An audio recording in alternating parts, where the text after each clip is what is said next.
राम राम जी। ये बात तो आप सबको बताने की जरूरत नहीं है कि सबसे ज़्यादा शक्तिशाली पावरफुल योद्धा हमारे देश में रहे हैं।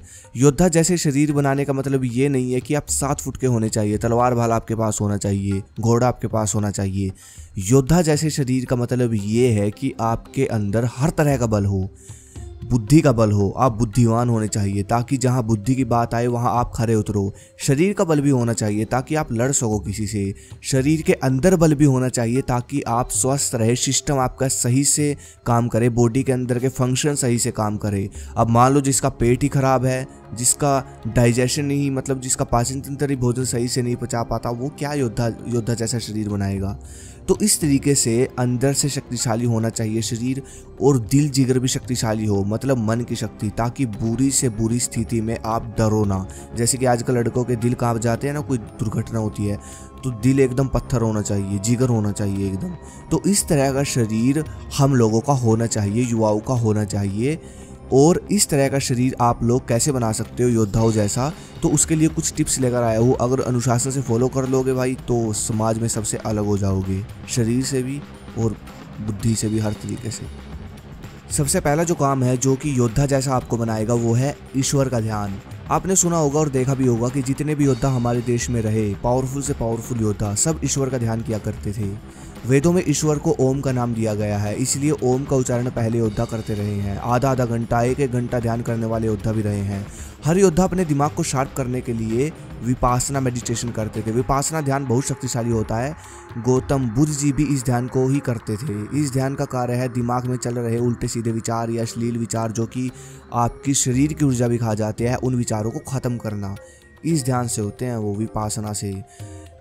जितना कम विचार आपके ब्रेन में होगा उतना ऊर्जावान आपका ब्रेन और शरीर होगा। इसलिए ब्रेन और शरीर सकारात्मक रहे, ऊर्जावान रहे, इसके लिए योद्धा ओम का उच्चारण और विपासना मेडिटेशन किया करते थे। दूसरा टिप्स है प्राकृतिक डाइट। मुझे पता है कि आप लोगों के दिमाग में ये चीज़ जरूर आ रही होगी कि भाई योद्धाओं की डाइट तो बताओ। योद्धा डाइट क्या लेते थे, खाते क्या थे? तो भाई योद्धा प्राकृतिक डाइट लेते थे। लेकिन कुछ ये बोलते हैं ना, कुछ भाई बोलते रहते हैं कि भाई पहले के टाइम की तो बात ही कुछ और थी, उस समय तो सब प्योर मिलता था, ये था वो था। ये बात सही है, लेकिन भाई आज के समय की रियलिटी ये है, हमने पिछले 100 वर्षों में जो सबसे बड़ी मिस्टेक की है, हमने अपने भोजन से वो गायब कर दिया जो हमको हाथी की तरह शक्तिशाली बना सकता है, हाथी की तरह ताकतवर। इस दुनिया में सबसे ताकतवर जीव हाथी है ना, और हाथी शाकाहारी है। लेकिन क्या आपको पता है हाथी पूरे जीवन में इतना शक्तिशाली क्यों रहता है? क्योंकि वो जो खाता है वो हमारी ज़िंदगी से मिसिंग है। कहने का मतलब हरी चीज़ें, शाक। इसलिए अपनी ज़िंदगी में शाक बढ़ा दो, हरी चीज़ें बढ़ा दो, कच्ची चीज़ें बढ़ा दो, खीरे टमाटर हर वो चीज़ बढ़ा दो जो सलाद है।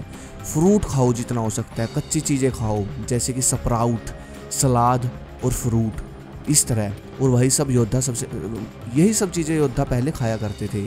कच्ची हरी सब्जियाँ, समझ रहे हो, हर्ब्स लेते थे प्राकृतिक, फल फ्रूट खाते थे पावरफुल, स्प्राउट लेते थे। तो इस तरह मटके का पानी चूना डालकर तांबे का पानी पीते थे, मटके का पानी पीते थे, मतलब प्रकृति आहार लेते थे, बिल्कुल पावरफुल। इस तरीके से प्रकृति से जुड़े हुए थे, समझ रहे हो। तो ये डाइट है बस। तीसरा टिप्स है दंड और प्राणायाम। दंड और प्राणायाम शरीर को मजबूत करने के लिए सबसे बढ़िया क्रिया है, सबसे शक्तिशाली क्रिया है। ये शरीर को अंदर से भी मजबूत करती है और बाहर से भी।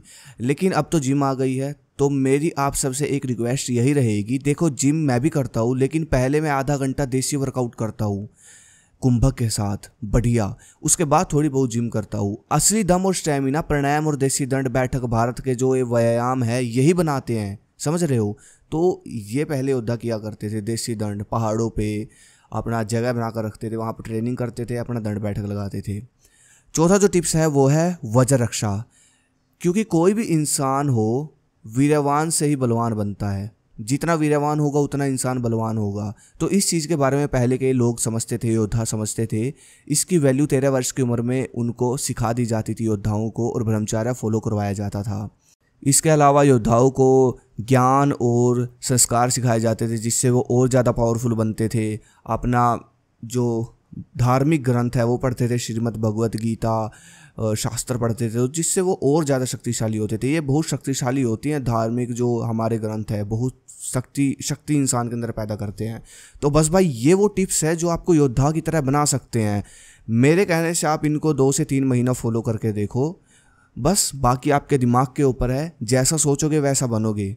अगर आपने सोच लिया हाँ मैं योद्धा हूँ, ये टिप्स फॉलो करने के बाद, तो आप बन गए।